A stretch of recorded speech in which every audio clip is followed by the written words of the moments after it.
Do you find difficult to move, stretch or bend? Then you are at the right place. This video is for you. Let's check it out.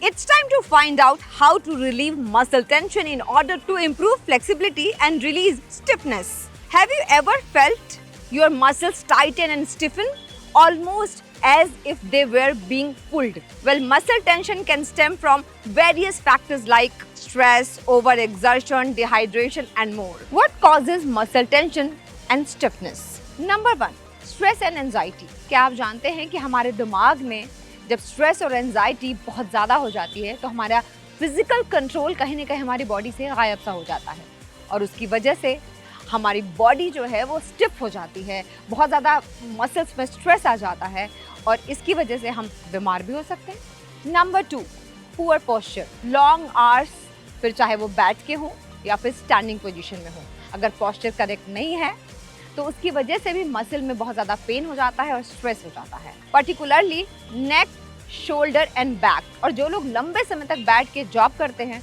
उनकी तो हालत सच में बहुत ख़राब होती है। Number 3, over exercising. So we can say that everything comes with a plus and minus, यानी कि प्रॉज एंड कॉन्स हर चीज़ के होते हैं। कुछ लोग एक्सरसाइज नहीं करते हैं इसलिए उनका मसल स्टिफ हो जाता है, कुछ लोग इतना ज़्यादा एक्सरसाइज करने लग जाते हैं, ज़बरदस्ती के वेट लिफ्टिंग करने लगते हैं या फिर ओवर वेट उठाने लग जाते हैं, जिसकी वजह से उनके मसल्स में पुल आ सकता है, मसल में स्ट्रेन आ सकता है और उसकी वजह से मतलब काफ़ी दिनों तक इंजरी रह सकती है। Number 4, dehydration. हाइड्रेशन अगर प्रॉपर ना हो that can lead to stress and साथ में क्रैम्प्स और मसल्स, मतलब आपको सच में समझ में आ जाएगा कि पानी की कुछ तो कमी हो रही है बॉडी में। Number 5, lack of movement, prolong period of inactivity such as, अगर आप खड़े हैं या फिर आप बैठे हैं, कई बार हम बैठे हैं तो फिर बैठे रह जाते, लगता है कि ये भी काम निपटा लो वो भी काम निपटा लो और उसके बाद जब अचानक हम उठते हैं तो कमर में झटका सा लग जाता है, कमर की मसल पुल हो जाती है या फिर ऐसा भी होता है कि वो एक लंबी और ख़राब इंजरी में तब्दील हो जाए। Number 6, underlying health conditions.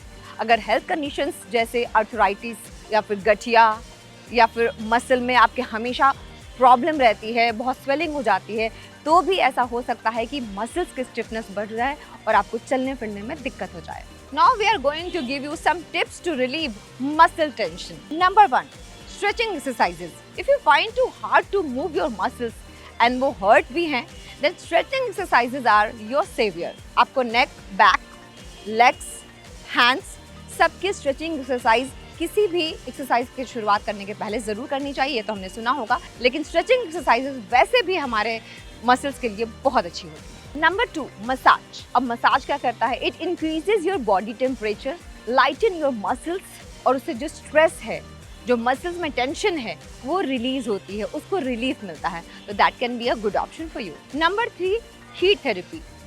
Heat therapy can release muscle tension and give you a good relaxation.